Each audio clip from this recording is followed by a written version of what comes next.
Happy Memorial Day to you, ladies and gentlemen. Welcome to RickCast. And it is Monday, the 26th of May, 2025, Memorial Day, as we call it here in these United States. Not Veterans Day. Not Veterans Day. And we saw a couple smooth-brained Democrats try to claim Memorial Day as Veterans Day by saying, oh, these are the number 5 things that the Democrats have done for veterans. And everybody went, guess what, dummy? That's Veterans Day. Today is Memorial Day, where we take time to remember those in our own families who have served and died, and those we never did ever meet that signed on the dotted line and made the sacrifice that I never made. So I can't say anything negative about that. And I think most of us have the opinion that we don't dislike our men and women in uniform. We just don't like the places they're sent to. We don't like the unjust wars. We don't like the scouting and fighting for billionaires. So, take some time if there's somebody to remember, instead of just enjoying the barbecue or anything like that. Take a moment to actually remember those who have decided to do what most of us, I know, I never did. I never served at any point. I never did anything like that. And it's something that's truly unique to these United States.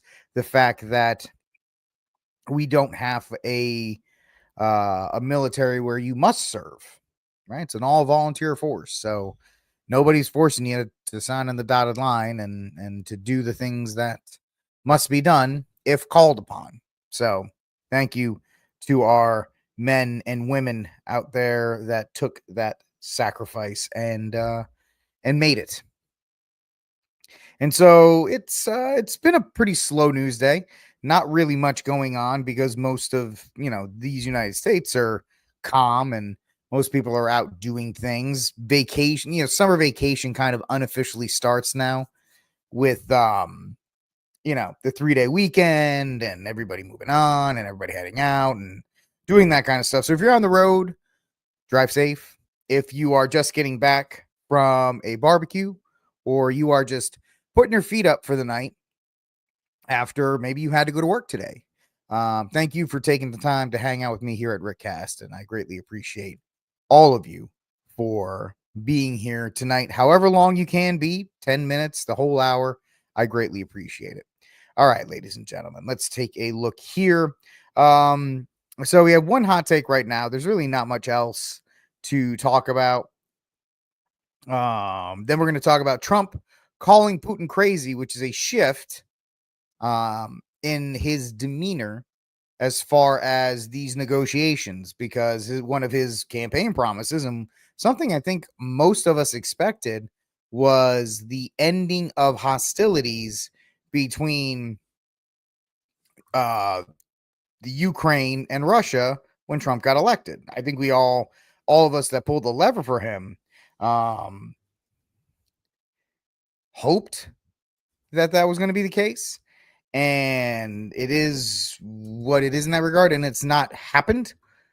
And so now it's getting to the point where things are getting kind of dangerous. The two of them are not stopping their hostilities between each other.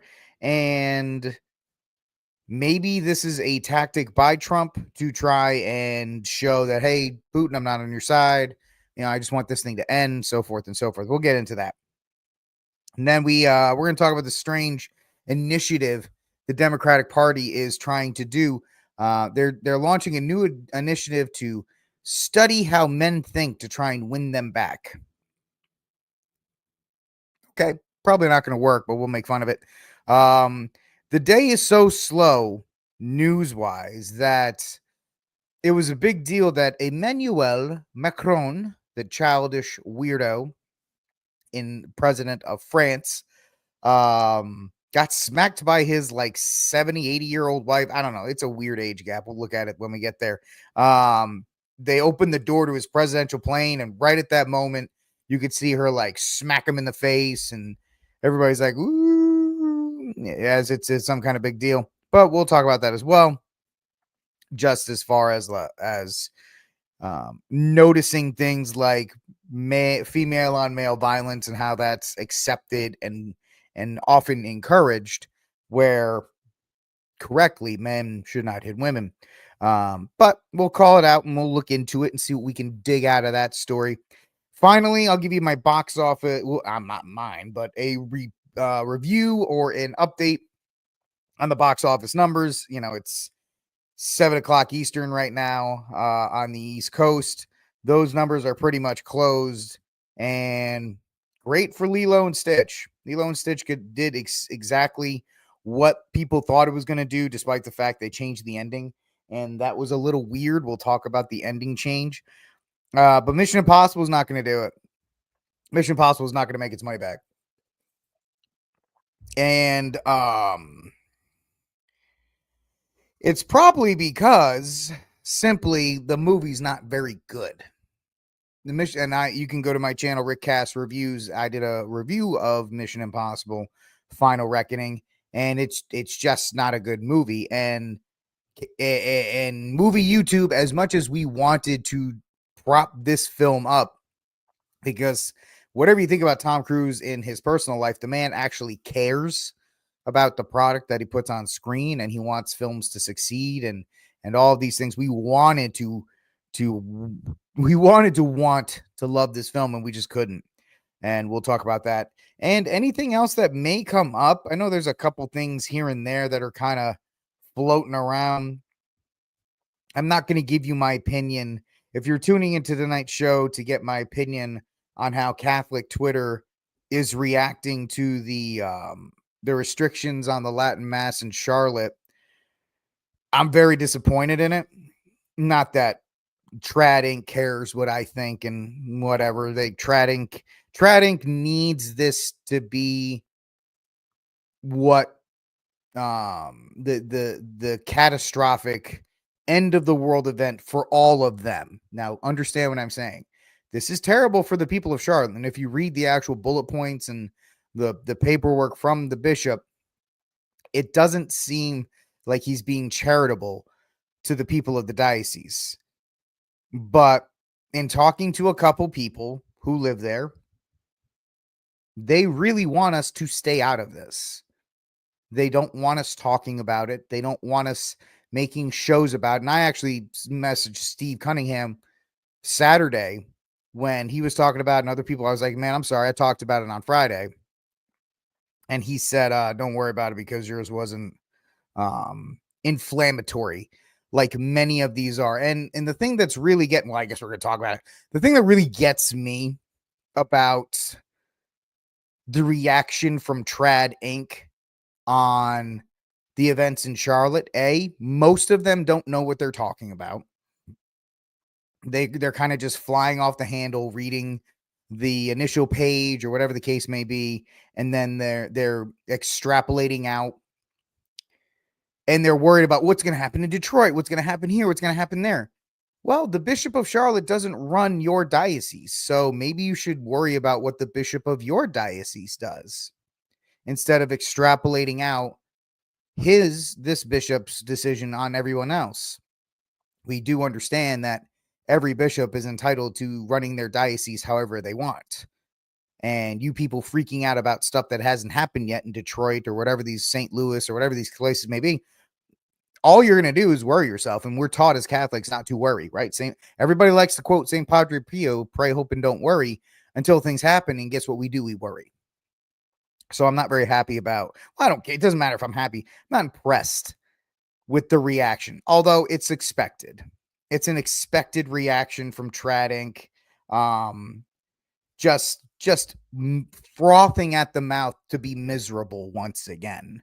And it's sad. I really do think it's kind of sad that these guys, instead of saying, man, this is a terrible thing, we'll pray for the people there, they have to make videos on it. They have to extrapolate. They have to And I agree that the Bishop of Charlotte is ripe for criticism, but criticism from Texas or Oklahoma or Minneapolis or New York or Missouri or California or Michigan or whatever those places, um, it doesn't do anything, right? Oh, well, the Diocese of St. Augustine, Florida doesn't like what the Diocese of Charlotte is doing. Do you think the bishop cares? And of course they'll say, well, we just need to talk about it. I mean, you can talk about it, but it's like a rocking chair. You're going to go back. It's going to give you something to do, but you're not going to be productive. And that's a Van Wilder quote, by the way. So that's my thoughts on Trad Inc. and their response to that. And the second thing that really disappoints me is they're turning and using this to attack Pope Leo the 14th. Oh, this is bad precedent forward. What is Leo going to say about this? Well, first of all, Pope Leo the 14th has 1.4 billion Catholics to worry about. I know we in America think it's all about us and we're the Americans and why don't they care about what we do right now? Well, there's Africa and China and Australia and all of South America that the Pope has to worry about. And so he probably doesn't even have a clue of what's going on right now in Charlotte, because this bishop has the authority to do this and operate in his own way, right? The bishop has the opportunity to do that. So Leo doesn't know. And there was this one lady, nice lady. I'm not trying to throw shade at her, but her reasoning was, well, this was such a thought out paper that he must have gotten authorization from the top, and that doesn't bode well going forward. Ma'am, Pope Leo the 14th has not even been in office a month. So by your calculations, Cardinal Prevost was in the conclave texting back and forth with the Bishop of Charlotte, planning all of this out. That's your idea. Or Prevost was, it's like, I'm going to be the next Pope. Execute Order 66 on the Charlotte Diocese. Like the way you guys are freaking out about this and trying to tie Leo to it, it's disappointing. It feels like, and I know feelings, right? It looks like, it smells like you are just using this as a way to attack the Holy Father. If I'm wrong, message me. Let me know if I'm wrong, if that's not your way. If you even care what I think, odds are you don't, and that's fine. But it feels like this is just an excuse. Like that lady, whatever her face was, we did a segment on her. She was on Bannon's show on Friday, attacking the Holy Father again, calling him Pope Leo the Dark and all these other kinds of things. It's like, come on. When the guy does something bad, like, you can call him out for the nun appointments. You guys on Getter and my evangelicals, you don't have to worry about that. This is Catholic Inside. This is beneath the headline stuff. You want to criticize him on that stuff? Cool. I mean, yes, that's questioning, like, oh, what's the deal behind that? But to attribute every single thing that's happening right now to him when he hasn't been in office for an entire month, the guy's still moving into the apostolic palace. What's he going to do going forward? Well, he's a canon lawyer and he's a mathematician. If you've ever known a mathematician in your entire life, they don't move quickly. They're mathematicians, engineers. They don't move at the speed of social media. They are collected and they look at everything. And he's a lawyer too. So they're collected, they take their time, and then they issue a response. You guys are acting like he's supposed to be POTUS and he's going to write an executive order because somebody truth socialed him. So that's just my thoughts on Trad Inc. and their response to this, and the fact that they are just so deranged at the way the papacy is. And I get it. The Latin Mass is special. I love it. I went to it this Saturday. Actually, this Sunday, thanks be to God. But at the same time, to focus all of my energy on trying to piece things together and put things together that don't really have solid connection points at this point. It's all speculation is what you guys are doing.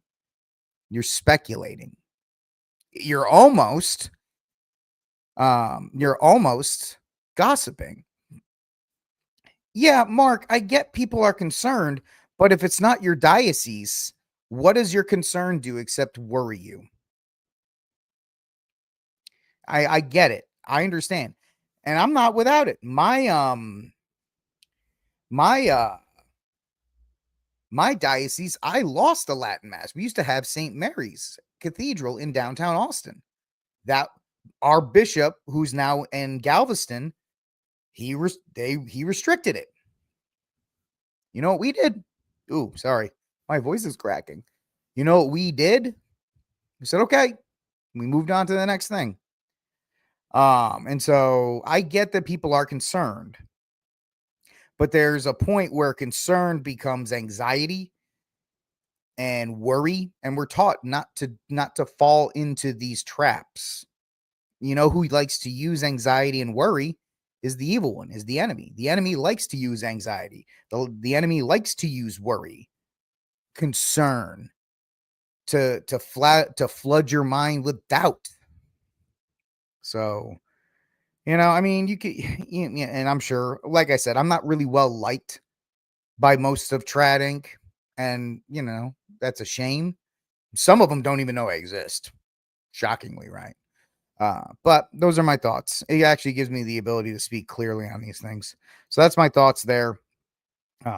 Just kind of watching the weekend and watching today and, seeing how multiple accounts and channels and places have already covered it and will cover it. I just hope that they are not poisoning goodwill towards the Holy Father. That's my real concern. I don't want anybody to have a bad relationship with the Holy Father. I get that this bishop is not very good, but it doesn't matter what Rick in Texas does or worries about. That's not going to help the people in Charlotte. Right? You worrying in Florida or Arizona or California or Oregon or Michigan or Wisconsin or Illinois. Nobody talked about the one in Indiana. Nobody talked about what was happening in Indiana. Indiana happened there too. So, last thing I'll say, and then we'll get back onto this.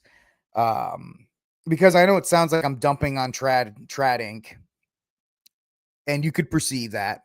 And I'm voicing concerns. That's all. These are just things I observe. They could be completely and utterly wrong. And I would admit that if somebody did say, hey, man, we're not trying to approach it that way. We're trying to do this.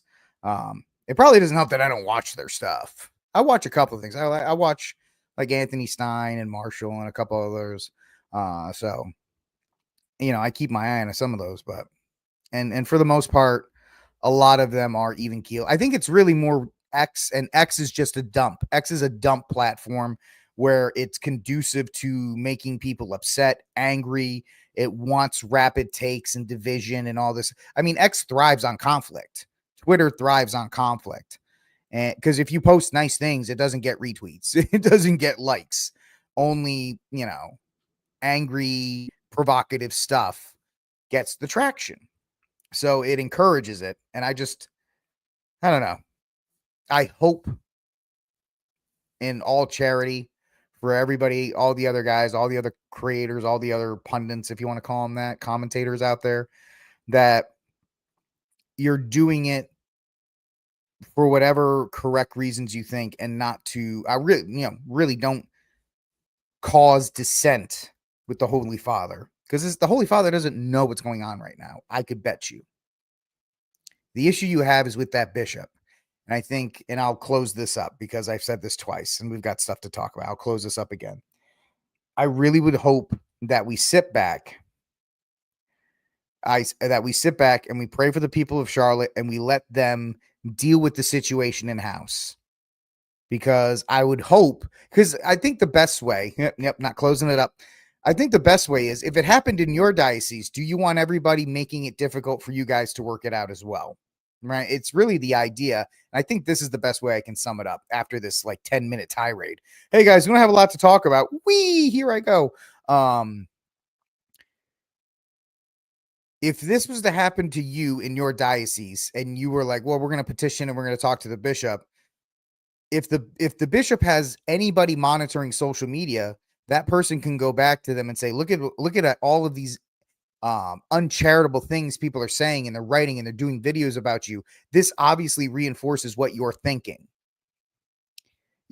You're giving those people ammo, right? You're giving them ammo. And I don't want to give them ammo. I would like it to work out for the people. I would like their masses restored. I'd like them to get everything back to the way it was. So it is an awful situation all around. And so that's just had to talk for 15 minutes about it. Guys, I'm not going to talk a lot about it. Now watch as I go in a sweet soliloquy about it. Moving on. I should get a judge gavel to hit so I can officially move on to the next subject. Boom, next subject. Let's get back onto it. Because the longer I talk, the more it sounds like I'm just crap talking on all these people. And that's really not my intent. But yeah, intent is intent. Alrighty. First story up. I think this is what you said, Mark. I know you in your opinion, who stole? Oh, that's a great question. Bellator with an excellent question. In my opinion, who stole the month of May or who dominated it? Trump, Elon Musk, Pope Leo, Vance, Zelensky, Putin, mine. I'm going to have to, the Catholic in me has to say Pope Leo, right? The beginning of the month up until from the beginning of the conclave through May 8th, there was nothing anybody wanted to talk about besides the conclave. Everybody wanted to talk about the conclave. Everybody wanted to talk about the conclave. And then when Pope Leo, there was another 2 weeks where we were like, oh, this is amazing. Look at the stuff he's doing. Look at the vestments he's wearing. Oh, he's speaking in Latin. Look at this. Oh, by the way, they updated the Vatican website. It's finally off Windows 95. So Bellator, to answer your question definitively, I'm going to agree with Stephanie. C. That would be Pope Leo the 14th. I think he dominated the month of May. So, you know, I would have to say that completely. I think it's a slam dunk. You guys let me know what you think in the chat, everywhere on Getter, on Rumble, Twitter, all these places. So let me know. I know Enoch, a good friend of mine, friend of the show, I'll say, until he texts me and be like, bro, don't be like that. Even though he's a great Enoch's one of the, he's a good man trying to do good work. And I've always been a huge supporter of him. Enoch even said, on the day the Pope was elected, on the day Pope Leo XIV was elected, and this is not secret, he tweeted about this. He was working and business was, going. From the moment the white smoke came out until for about 2 hours, the phones at his office went silent. And he's in Kentucky. The phones in his office just went silent. And that's how impactful that was. Like nobody, the world essentially, I could argue the world stopped for 2 hours while we waited to be introduced to Pope Leo. So that's my answer. And that's where we're going to go with. And Mark, I think you asked about this before. This is my hot take here. First hot take. Come here. Look at this, guys. Tragedy strikes and Liverpool Football Club victory parade. A car plowed into a crowd. Did you know another autonomous vehicle? Of course, we have to be careful about that because there actually are autonomous vehicles now. Plowed into a group and we're not going to show the video because I don't want to lose, I don't want the stream to be demonetized or anything like that. During the celebration of Liverpool Football Club's Premier League victory, a 53-year-old British man, now be careful with that, with the way it says British man, because there are many people from a Middle East background, you could say, that have lived in England long enough to be considered British, quote unquote, right? The prime minister is a British man, but he is not your classic British looking man. So be careful with the way they are saying British man drove into a crowd on Water Street, injuring dozens. The incident, which occurred around 6 p.m., sought immediate response from emergency services. The driver was swiftly arrested. And the event has sparked a wave of solidarity from football clubs like Manchester United, Everton, Chelsea, blah, blah, blah. And so, it's pretty sad that we can, and we're not going to actually show it, but it's pretty sad that the even X and this summary is just cobbled together from news story posts. Even X in the way it cobbles the story together says, well, it was a car that did it, much like Waukesha, Wisconsin. I still can't get the name right like 4 years later. That was a car that did that. Or in Nice, France, where it was a truck that did it. These vehicles just have this tendency to just drive into crowds of people. And it's funny because it never really happened in England before a certain group arrived. And you can see the benefits of cultural enrichment, because now everywhere you go in places like the UK, they have those car barricades. The magnetic ones are like the poles, the steel poles that come up. Like in New Orleans, you had a car drive into people on Bourbon Street. Of course, that one was because they actually didn't put up the anti-car barricade. But it's very interesting that it is being framed as a British man. It was a British man that did it. He had one too many pints and he was just very upset. He said, gosh darn it, gee golly, I'm going to go just do this. My car just drove away from me. It was terrible. And pretty sad to see. Prayers for the victims there. And just awful that we have to live in this reality with car barricades. We have to live in this reality where we have to constantly worry that a random member of the religion of peace is going to take umbrage with whatever you're doing and use whatever they can as a method to harm you. Much like in Australia, there was a fight with long bladed objects. I think it was in Melbourne. Let me see if I can find this one real quick. I can't show you the story because if I do, YouTube's going to demonetize me. But let's see if I can find it. Was it here? It was here earlier. Of course, it's not here anymore. But there was an incident. Oh yeah, it's over here in the blind spot. I love the blind spot from Ground News. See if it's here. Oh, it's not there anymore. Of course, very interesting. But man, Australia. I'm stupid enough I can't spell machete. Let's see. They don't even have it. That's crazy. That is crazy. They don't even have the story anymore. It got buried. Anyway, there was an incident in, I think it was in Melbourne or Sydney, and there was gangs fighting with long bladed weapons. And now, guess what? In Australia, they are going to ban long bladed weapons. Interesting. They're going to ban these long bladed weapons because that's going to be the solution to this issue. Not anything else, but the fact that this is a pretty terrible thing that happened in Australia, and now it's already got the gun buyback and all these other kinds of things.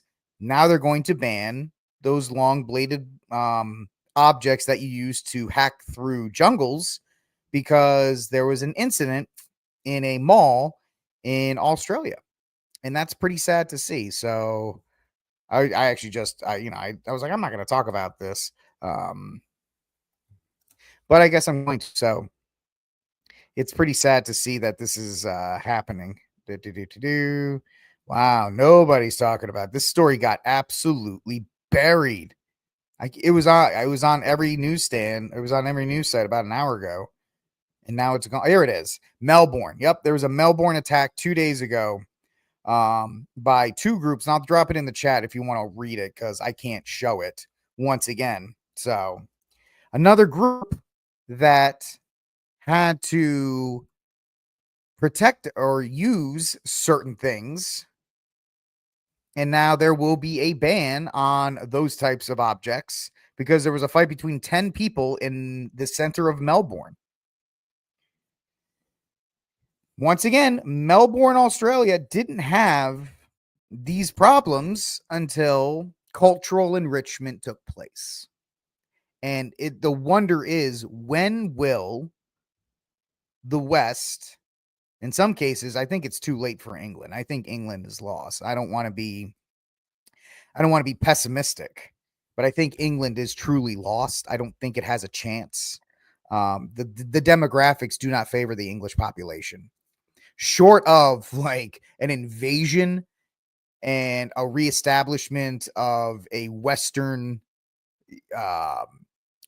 thinking, like military dictatorship, you'd have to do to England what you did to Japan post World War II and deport all the migrants that came into that country and get them out. That's the only way you save England. And I know that if anybody does clip it, they would clip it and make it sound. That's the only way you would fix it.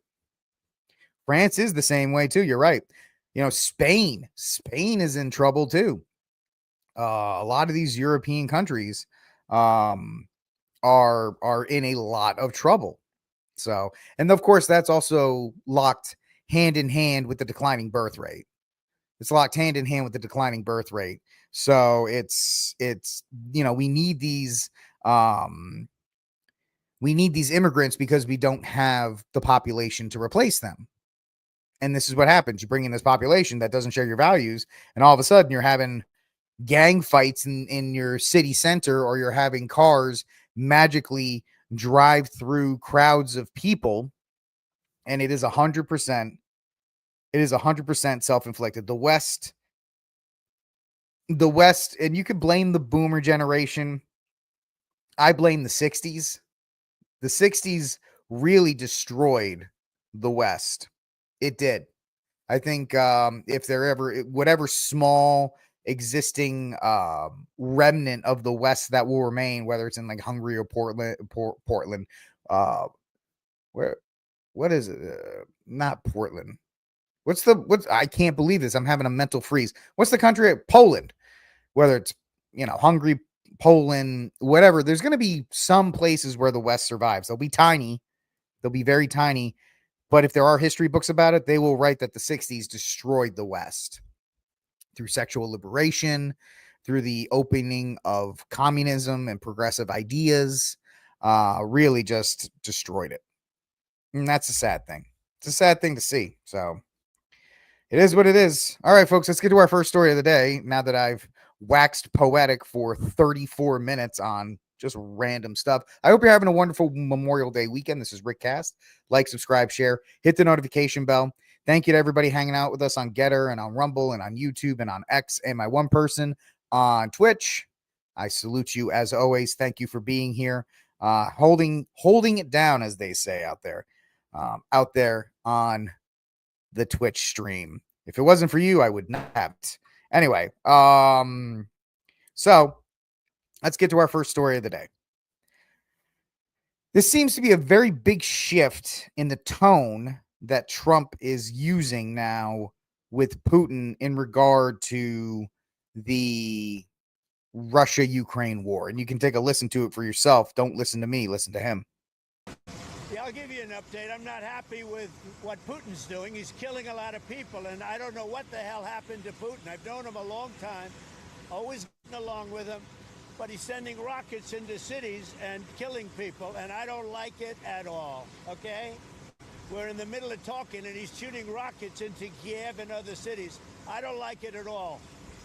President, what do you want to do about that? And I'm surprised. I'm very surprised. We'll see what we're going to do. What am I going to tell you?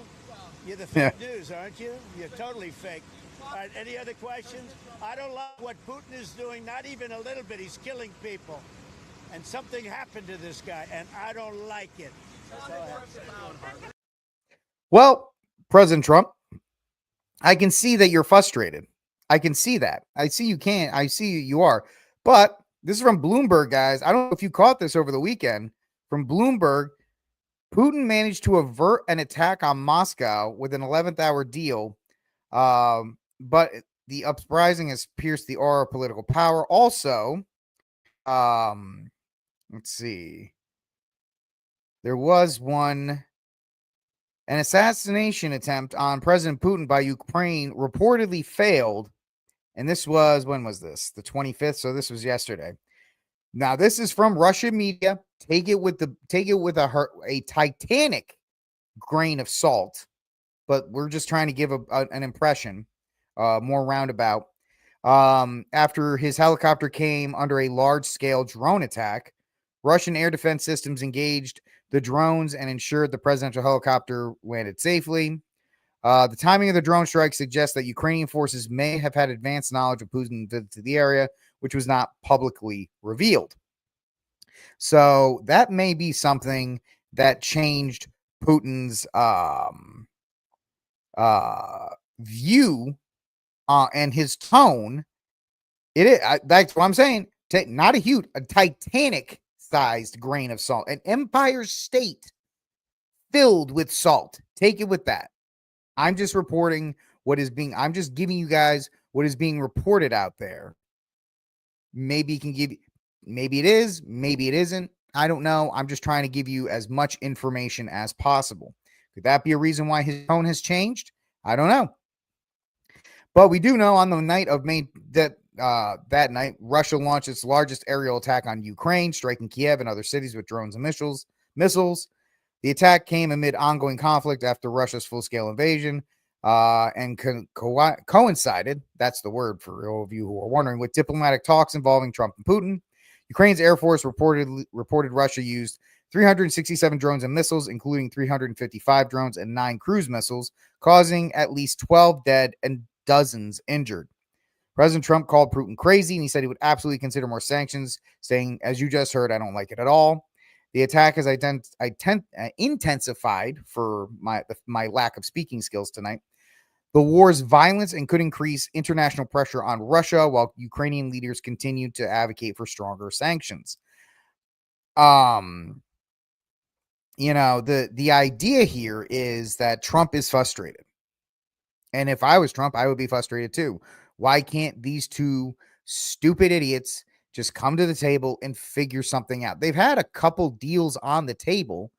In theory, we don't know. I mean, there was the one day when Trump and JD Vance got into it with Zelensky that they actually had one of the other wings of the White House set up for a signing ceremony that abruptly ended when Zelensky torpedoed it with his actions in the White House. So there's that. This is just a situation that I don't want to say Trump estimated. I think it's one of these I mean, it's an interesting question, Steph. Do I think that he's worried? Maybe not worried, but if you look at it, Trump is Putin's only friend in this entire thing.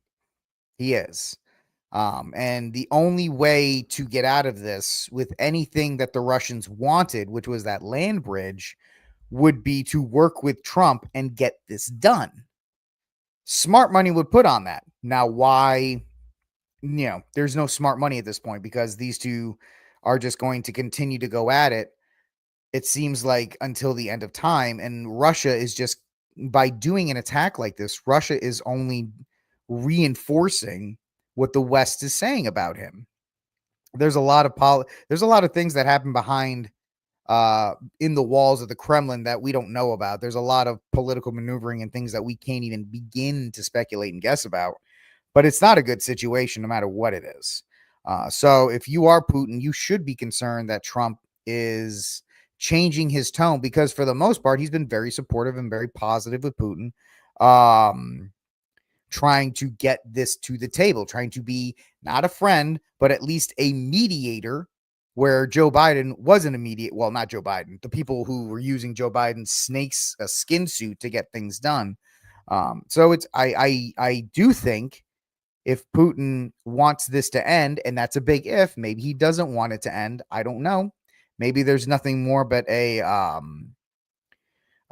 maybe there's more to it than that, right? We can't tell, but it is sad to see that the Ukrainians and the Russians are just still continuing to intensify this conflict despite Donald Trump's best efforts. And I think him, I think when he said he could get it done quickly, I truly believe he thought he could get it done very quickly because he at least has a cordial relationship with Putin. But Putin, maybe Putin is just too jaded by the West, right? I wouldn't blame Putin for not trusting the West because Russia's been the big bad, the big red dog for so long that it's hard to really go and trust anything the West does. Remember, it was the West that continued to break the Minsk agreements. So people forget about that, right? If I have the wording right, the Minsk agreements, the Minsk Accords, which were let's see, a series of international agreements which sought to end the Donbass war between the Russians and the Ukrainians. And it was essentially, let me know if I'm wrong in the comment section below. I do not believe I am. But the idea behind the Minsk protocols was that, listen, we're not going to put NATO forces on the border, right? We're not going to put any NATO forces in Ukraine on the border, putting anything like that, because OSEC, the OSCE, which is the Organization for Security and Cooperation in Europe, was going to monitor it. They were going to verify that there was permanent monitoring of the zone, and there's going to be a security zone between Russia and the Ukrainians, and none of that really happened. The NATO and the West continued to push through and violate that.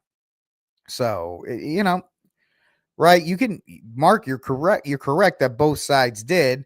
And I think it's very interesting. Now we get into the point of who broke which one first and who reacted to who. It's a very messy situation, very tough situation to get through. So we'll see if this change in tone by Trump actually leads to anything different. My money is it doesn't. It doesn't.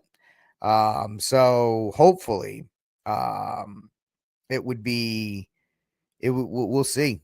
I mean, to quote AOC, I'm not an expert in these things, but it is a sign from Trump maybe to get the attention of Putin. Like, listen, man, I'm kind of getting tired of this stuff.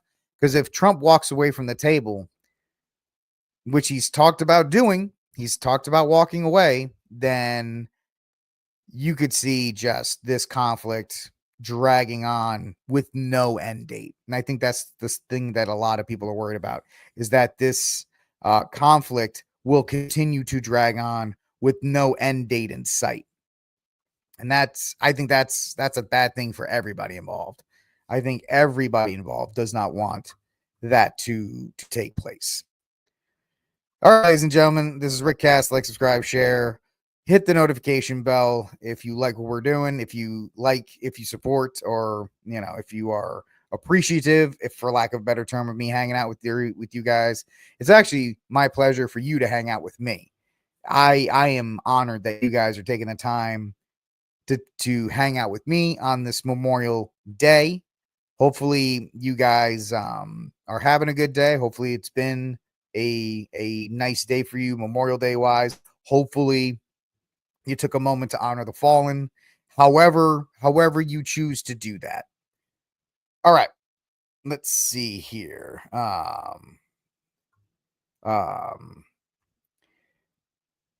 So let's move on to the next segment of the program. I have a very interesting, actually, I just had somebody on X ask me a very interesting question.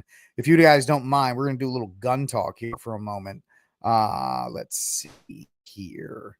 So this came across my Twitter feed today.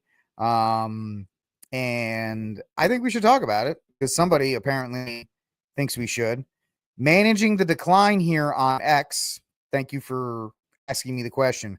So Phil Labonte, if you watch Timcast or you listen to music, the heavy metal band All That Remains, showed a video of him doing some tactical work today on the range. And at first, and I said, get busy training or get busy sitting. So managing the decline, as you watch this, he asked, do I see anything wrong with what he's doing here? I do, but I don't, to answer managing the decline if you're watching. This high ready or this I forget what you call it, where you keep the gun up.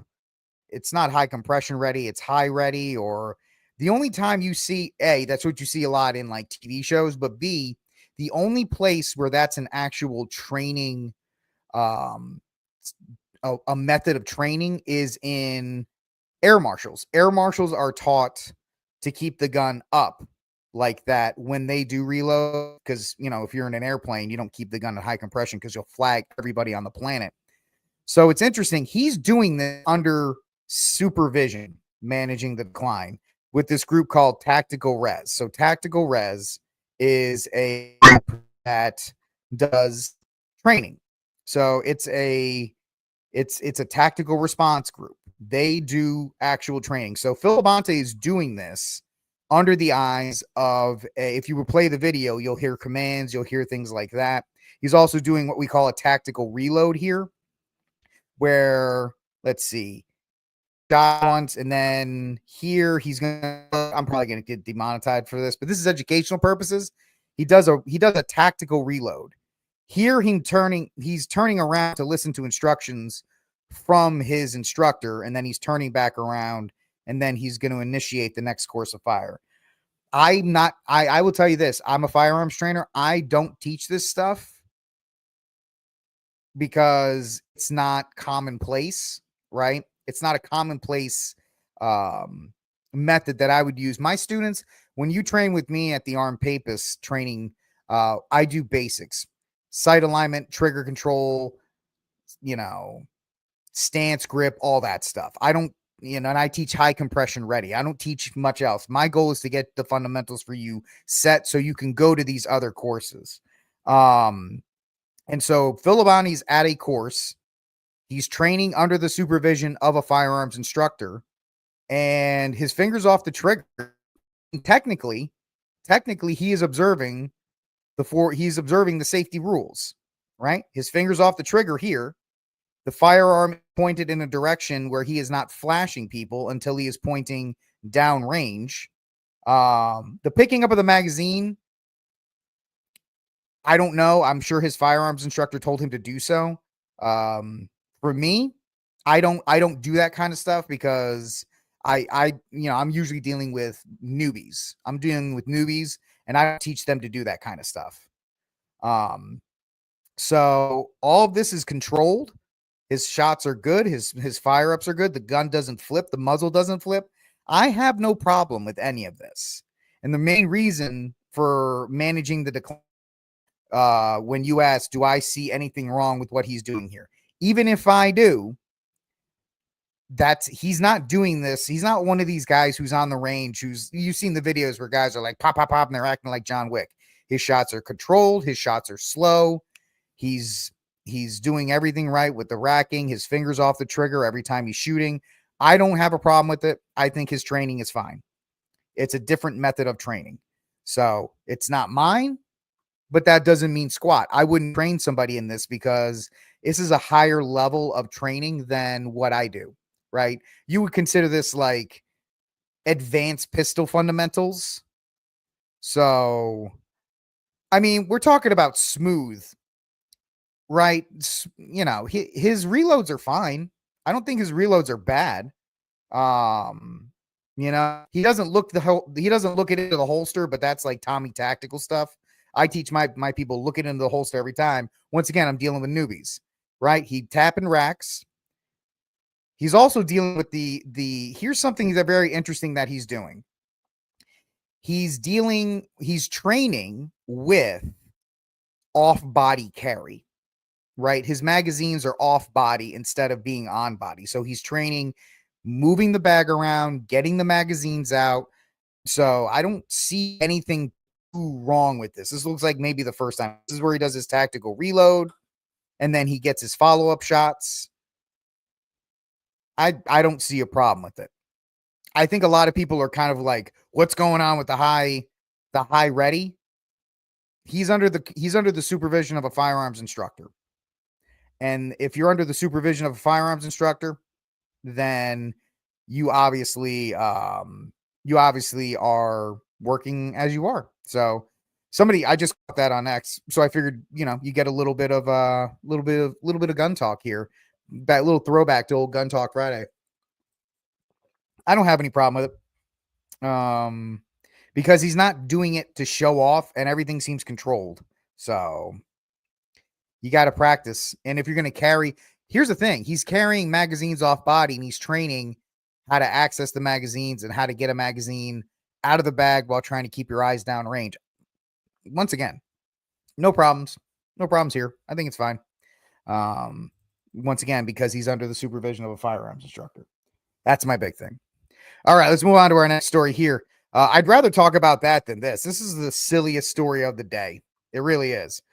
Emmanuel Macron, president of France, President of France, Emmanuel Macron's office dismisses a viral video showing an apparent shove from his wife, Brigitte. Let's take a look at the supposed crime in question.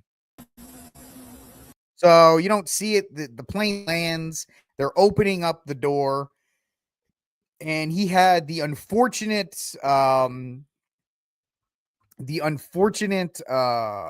timing of having the door be opened right as his wife decided to have enough of the crap for the day and just give him the shove.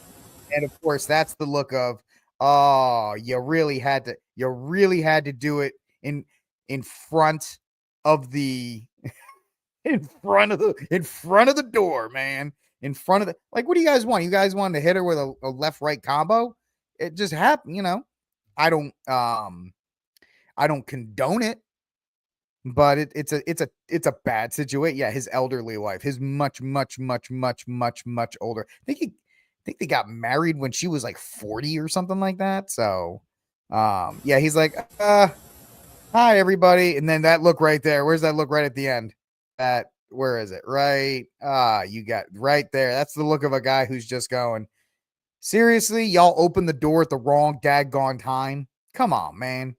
Right. To quote Joe Biden. Come on, man. So the video surfaced showing French leader Emmanuel Macron and his spouse, Brigitte, his wife, Brigitte. Of course, Candace Owens has been talking about that. We won't get into it. Seemingly pushing one another. I don't think Macron pushed her, but as they arrived at the Hanoi airport, marking the beginning of their Southeast Asia tour. The footage shows Brigitte raising her hands to Emmanuel's face before he stepped back. Macron later called the video genuine, but dismissed the incident as playful bickering. Yeah, there's a lot of really between Emmanuel Macron and Brigitte. It's kind of gross. Anyway, Macron said the couple were horsing around, and the video's amplification fueled conspiracy theories, especially from pro-Russia accounts. As I don't know, Elysium Rebuttal stated, this is a tussle. This is a tissue. Is that tissue, guys? Or I think it's supposed to say tussle. I don't know. Denying rumors that Macron used a substance aboard the train. Oh, yeah, whatever. This incident highlights the ongoing challenges of disinformation. Blah blah blah blah. I don't know. This is a story on a day that there's not much news there. So we're gonna talk about how Macron got caught in this. Yeah, that is. I'm just trying to find her age. Yes, I accept. Do we have the age here? No, we're gonna do that. No. I know Bridget's age. I think she's like 80. I think she's 80 years old. Right now, and he's like 40. Are we gonna get? Okay, she's 72. He's 47 and she's 72. Oh man, that is just like That is just a weird thing, man. They often do. Oh, so your wife often just smacks you around? I don't know. It's a bad place. That's a bad place for him to be. And sorry, dude. It's just I I don't I have a considerable amount of empathy for the guy because that's gonna, no matter what else he does, and he's been a terrible president of France, by the way. So he's gonna be known for that in France now for a while. And it is what it is. It is what it is, man. All right, this is RickCast. Like, subscribe, share, hit the notification bell. Like I said, that was just something to kind of, give my 2 cents on. But yeah, he is the childish weirdo. Childless weirdo. I mean, how can you have kids with her? She was like, what? If she's 72, he's 47. I think she got married when she was 40, so she couldn't have kids anyway. So just a weird situation, man. Just like, anyway, let's move on to our next story. This is a little bit better. From Breitbart.com, Democrats set a $20 million plan to win back the young men. Well, first of all, if you're going to call them young men, you're already behind the 8-ball because men in general don't like you. This is by Paul Boyce of Breitbart.com. The Democrats reportedly plan to spend $20 million as part of an elaborate plan to win back all the young men President Donald Trump captured. According to the New York Times, top Democratic donors have been huddling up at a luxury hotel since the 2024 election in an effort to turn the tide on young men. First of all, it doesn't matter. It doesn't matter because the Democratic Party's pillar is single women, black single women and white liberal women. And that's what the party caters to. Right? And with leaders like AOC and Jasmine Crockett, and who are spouting as much anti-male rhetoric as they can, right? It's going to be hard for them to spend all this money and then Trump or Vance or whoever play that one video of Jasmine Crockett where she's like, I want to see all white male tears. I want to see all your white supremacist men. She just keeps blah, blah, blahing about how much she does not like white men. And that's going to be really hard to offset. And I thought electing David Hogg was supposed to help that too, by the way. Democratic donors and strategists have been gathering at luxury hotels to discuss how to win back working class voters, commissioning new projects that can read like anthropology studies of people from faraway places. The Democratic reportedly coded the plan as SAM, speaking with American men, a strategic plan. First of all, that sounds corny, right? That sounds all. We've initiated SAM. Like Sam Witwicky from Transformer? The prospect for one new $20 million effort obtained by the Times aims to reverse the erosion of Democratic support among young men, especially online. It is codenamed SAM, speaking with American men, a strategic promise to invest in the study of the syntax, language, and content that gains attention and virality in these places. Well, the problem is young men are everything the Democratic Party hates, right? That's why, I don't like Joe Rogan. I mean, I don't listen to Joe Rogan. I didn't like him for a long time. Right.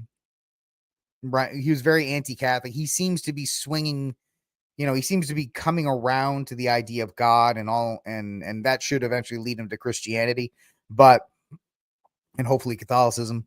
But like Joe Rogan, what's the name of that? Kill Tony, all of comedy, all of these things, they skew Republican. Or at least right now they skew Republican because they're against political correctness, which is the Democratic Party's primary focus, is being the party of political correctness and making sure that trying to police language. They're trying to police the language of people, of men in particular, who say they're not allowed to say this, or they're not allowed to, be there. Check your privilege. Check your cis white male privilege. They've been ingrained for 10 years. $20 million is not going to work. Uncle Sam, real original. That reminds me of the movie 13 Days with Kevin Costner. Have you ever seen that movie? There's a part where they're starting to gather forces in Florida, and one of the reporters goes, "Hey man, do you know anything about Orsak?" And Kevin Costner goes, "I don't know what." He has the worst accent. He's like, "I don't know what you're talking about, Orsak." He goes, "Yeah, it's Castro backwards, and it's the invasion of Cuba." And of course, Kevin Costner's like, "What are you talking about? Don't ever say that again." And then the reporter leaves, and he goes to his aide. He goes, Does that really spell Castro backwards?" And the guy's writing it down. He goes, "Yep." And he goes, and Costner, it's one of the funnier parts of the movie. Costner looks at the aide. He goes, "Real original, Pentagon. Real original." That's what that reminds me of, Bellator, when you say stuff like that. Real original, Pentagon. Real original. Is that really Castro backwards? That movie's not bad. His accent almost destroys that film. He goes full Mayor Quimby in that film. That's why Kevin Costner doesn't do accents. That's why he doesn't do an accent in Robin Hood, Prince of Thieves, because his accent was so bad. The director just said, "Listen, just speak normally." Anyway, back to this. The plan, even the reporter goes as far as to recommend that Democrats, quote, start buying advertisements in video games, among other things. The problem with video games is video games are woke right now. There is an active, there's been a, for lack of a better terms, a civil war in video games since Gamergate back in like 2012. And I don't even understand Gamergate, but I know it was the progressive taking over of video games by the left, right? They have to launch the strategic plan despite the fact they control video games, sports, movies, TV. They control everything. They control every aspect of popular media. The only thing they don't control is the internet, and at least parts of the internet where men like to coalesce. The report follows the Democratic National Committee moving to oust David Hogg as vice chair, even though he was appointed to bring young men back to the field. Probably they were like, "Yeah, this isn't going to work.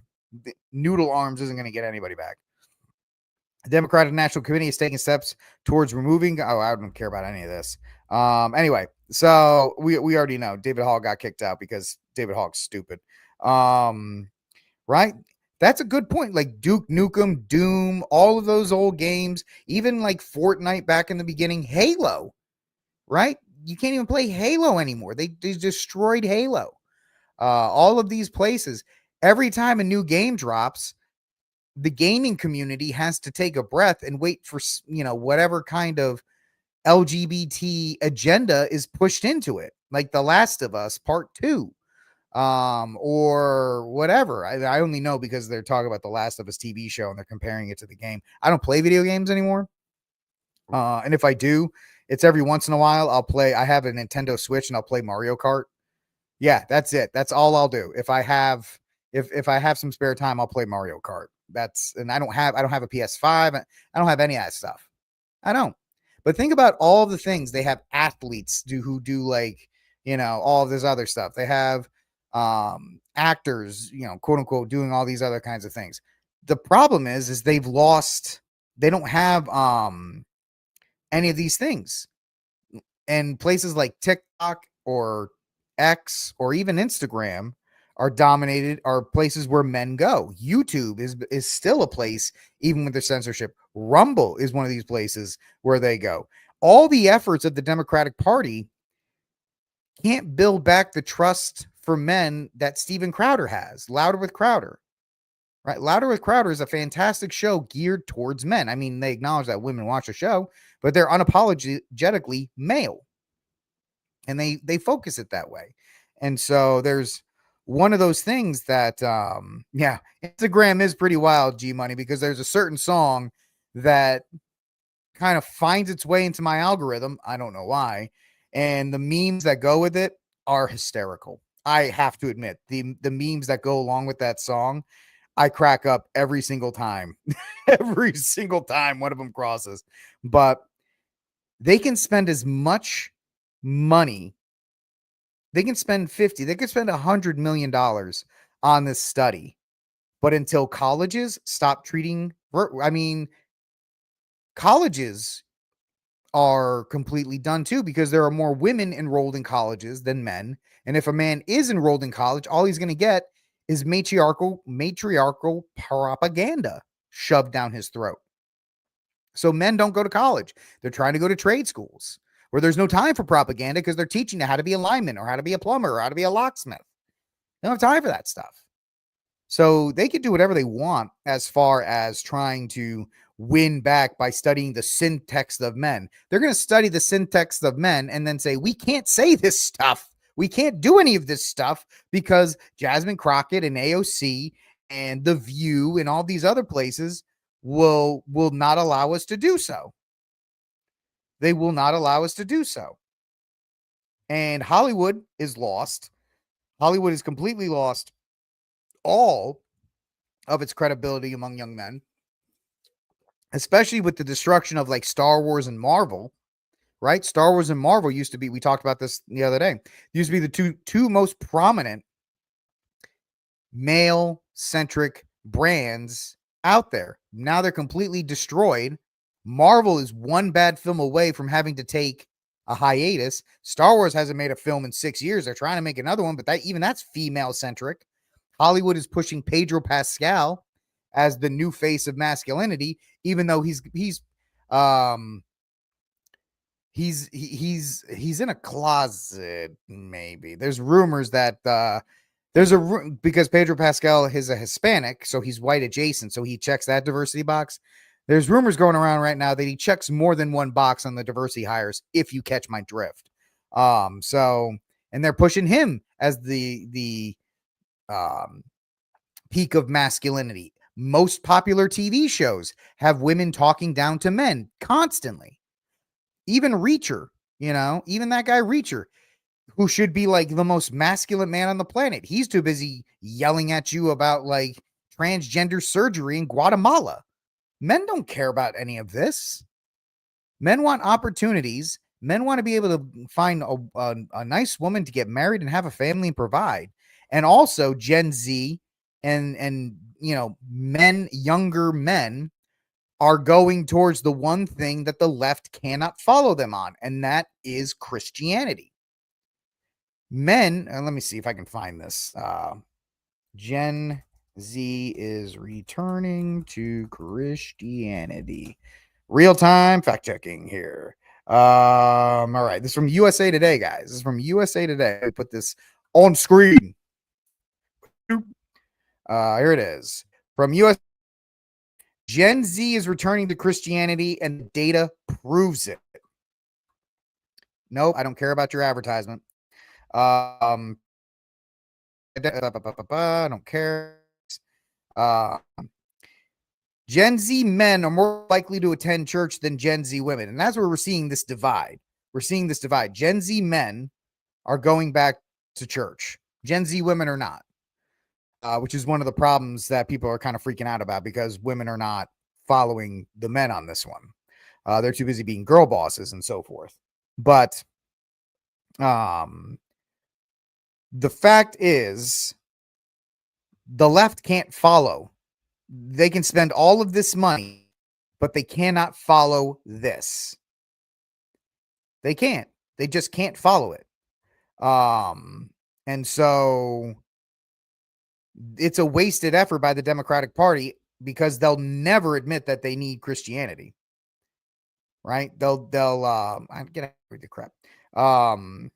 So it's very interesting that they're going to spend all this money and they're going to try to do all this stuff. And in the end, the one place they cannot go with the men is to church. They can't go to church with these men. So this will be a complete waste of time. All right, this is RickCast. Like, subscribe, share, hit that notification bell. And Mark, that's a good point that you bring up here. A lot of men are raised by single women. Most of the black community, a large percent of white men are being raised now by single mothers. And they're not finding the options they wanted in the dating pool because those women are deciding to pursue degrees. They want to be girl bosses. They want to be models on Instagram. They want to do all these things. They want to focus on their careers, and men are just like, I don't want any of this. And so the Democratic Party pushes all of those things.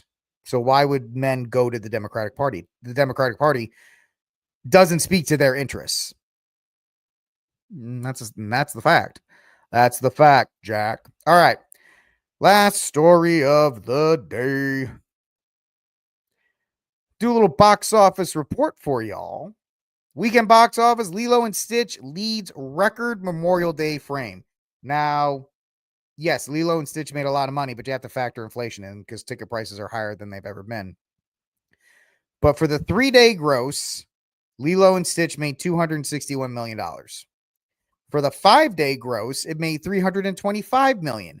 Just to let you know, the Marvel film Thunderbolts made $350 in its total run. That's like 5 weeks. And Lilo and Stitch made $350, almost the entirety of the Thunderbolts run in one weekend. So that's pretty impressive. There's a little bit of controversy behind Lilo and Stitch. I don't know if you've ever seen it. I saw it back in the day when it was first released, back in 2002. And the big controversy now is that at the end of the movie, the older sister gives up the younger sister so she can go be a marine biologist. Instead of the first movie where, they take the lessons of Stitch and they become a family and all these other kinds of things. Now, there are plenty of there are plenty of like WDW Pro has done a great video. They have like an hour-long video breaking down the ending of Lilo and Stitch. I highly recommend you check them out if you want to know more. I haven't seen it, so I can't lend my voice to it. I probably will not see it, so I'm not going to lend my voice to it. But the fact of the matter is, that's a pretty big controversy. Let's see if that hits Lilo and Stitch in the second weekend. I don't think so because the little kids love it. And it has like, what is the cinema score for Lilo and Stitch? Cinema score. I like to sing as I type because that way it helps me spell. Yeah, you think it's kidding. Lilo and Stitch has an A. That's a solid. I don't think the movie's going to lose much of its hold. This movie will probably have like a 45 to 50% drop. And even if that's 100 million, guys. Right? That's 100 million in its second week. And this movie's going to have legs. It's going to be there probably for the next month and a half. It'll survive till I have a feeling that Lilo and Stitch will be in the box office till the end of July. It's just, it's going to print money. That's that. Bellator is getting me where I really want to go. So Lilo and Stitch made its money. Nobody's really shocked that it made its money. This is the one that we're really sad about.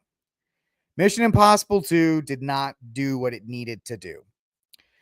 It made $63 million on the 3-day and $77 million on the 4-day. This movie, Mission Impossible, The Final Reckoning, needed to make $100 million to even have a shot in God's green earth to make its money back.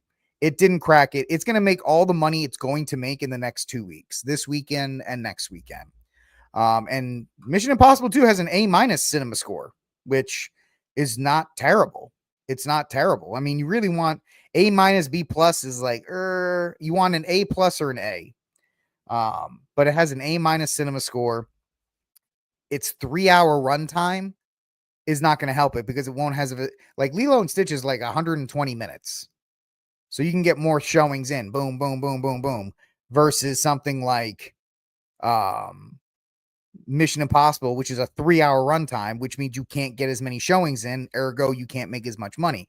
Every single showing has to make as much, has to have every theater has to be sold out for every showing of Mission Impossible in order for it to make it back, and it didn't. So that's not great. It needed to come where Top Gun Maverick did at 126 million, then that made $1 billion. It didn't do badly. It did 24, 20, and 18. If the movie cost 200 million, this wouldn't be too bad. But the fact that this movie cost maybe 350 to 400 million means that it's not going to make its money back. It will not make its money back. It just won't. And that's a shame. Because the film just didn't make it. It just didn't have the it was coming off of a weak Mission Impossible Dead Reckoning. That one was not well received. I thought it wasn't terrible. And so you didn't have a lot of momentum going into this one. They had a lot of things behind the 8 ball. The first hour is nothing but exposition dumps. You could have honestly cut about 40 to 45 minutes out of this movie. Bellator, did you actually go see it? I know you said last week you went to go see it, didn't you? Let me know what you think about it in the comment section. You could have actually cut the first hour out of this Mission Impossible movie. There's a world, there's a universe, and I said this in my review, where if you cut about 40 minutes out of Dead Reckoning, you could have cut 40, 45 minutes out of Dead Reckoning, and you could have honestly put the submarine set piece and the airplane set piece in Dead Reckoning and made that like a true 3.5-3 hour film. And I think that one would have done okay. I think one Mission Impossible film, Dead Final Reckoning or whatever you want to call it, would have been better than trying to split this into 2 parts. You run into so often. Like, look at the second and third Matrix Reloaded and then Matrix Revolutions. We're not talking about Resurrections. And so it's not really great. And that's what I'm saying, Bellator. Bellator is kind of on the idea. Like, you could have had the submarine set piece and the airplane set piece. You could have kind of taken those, put those into Dead Reckoning. I would have dropped the chase in Rome, even though it's a great set piece. You could have dropped the set piece in Rome.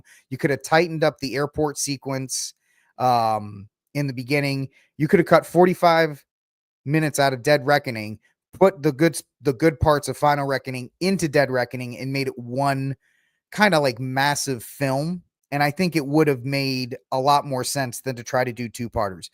2-parters rarely do well, because if the first one doesn't hit, the second one's DOA, no matter what you do. And you could see I don't want to say desperation, but the emphasis on trying to catch people up from Dead Reckoning if they didn't see it, and then trying to do 2 things. They tried to make 2 main storylines. They had the dumb AI villain, which I don't like tech in movies because it dates it. In 5, 6, 7 years, this movie will be dated because, AI is the bad guy and oh my gosh, and all of these other things. And so it is what it is, right? You could have done a 4-hour film. I agree with that, Bellator. They should have gone in with the 4-hour film, and they should have done an intermission, right? Bring back the intermission, do a 4-hour film, and make it an event. I think that would have gotten a lot more interest, and you wouldn't have this problem. They wouldn't have spent almost $1 billion on those 2 films. You would have spent maybe 350 to 4 on that one, and then it would have made it. But the fact is, they wanted to have like the finality of the 8 films, which is why they had the flashbacks and they tried to retcon some things. And then they had the AI story, and the AI story was so bland and so bad that the critical drinker says correctly that it's a MacGuffin chase. Oh, well, we got to get this thing, and then this thing's going to get us to this thing, and this thing's going to get us to the sub. And once we get to the sub, then we got to get to this thing. And people are going, what happened to Mission Impossible, like Rogue Nation and Ghost Protocol and Fallout, where everything was like, bam, bam, bam, bam. We're going 1, 2, 3. We got good villains. We have set pieces. We're ready to go. It just got too bloated, and they just put themselves in a massive hole, despite all the goodwill that Tom Cruise has gained. He did everything he could to try and get interest for this film going.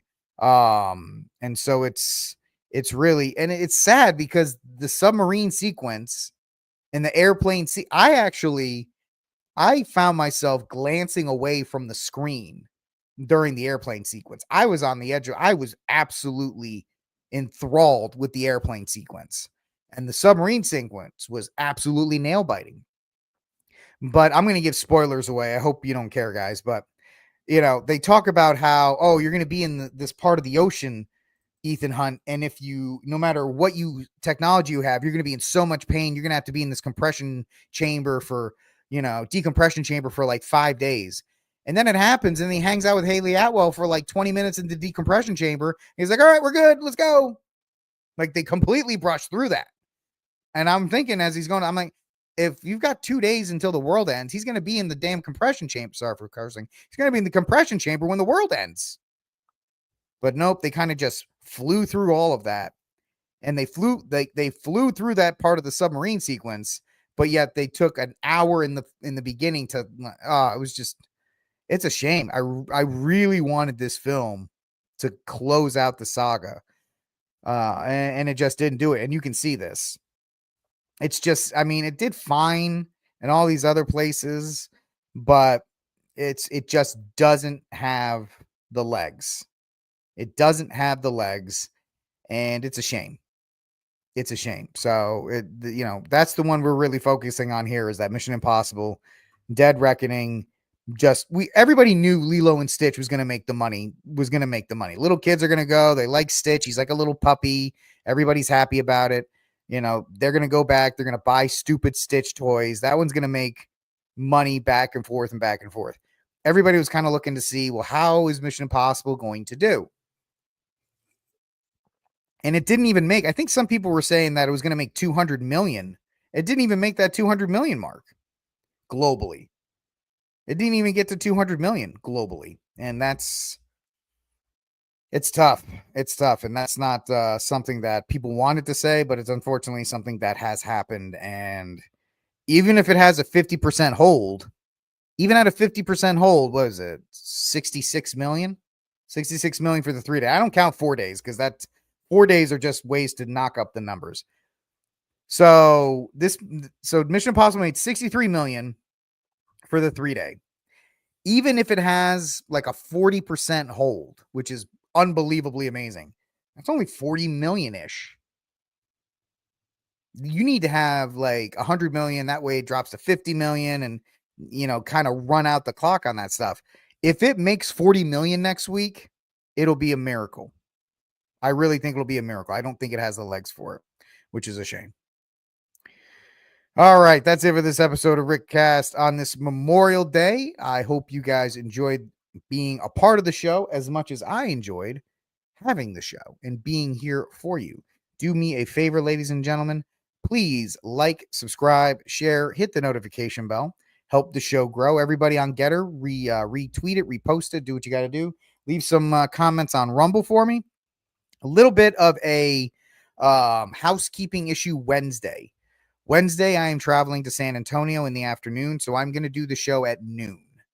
I want to get the show out there. I don't know what time I'm actually going to arrive in San Antonio on Wednesday, so I will do the show at noon on Wednesday.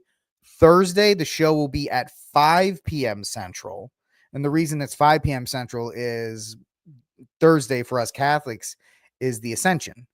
And I want to make sure I get to mass at night. So I want to give myself plenty of leeway to get to church on Thursday night. So the show is going to be at 5 o'clock Thursday. It's going to be at noon on Wednesday. So if you can't join me live, there will be a new show for you. You can watch it in the replay. Hopefully, please do so.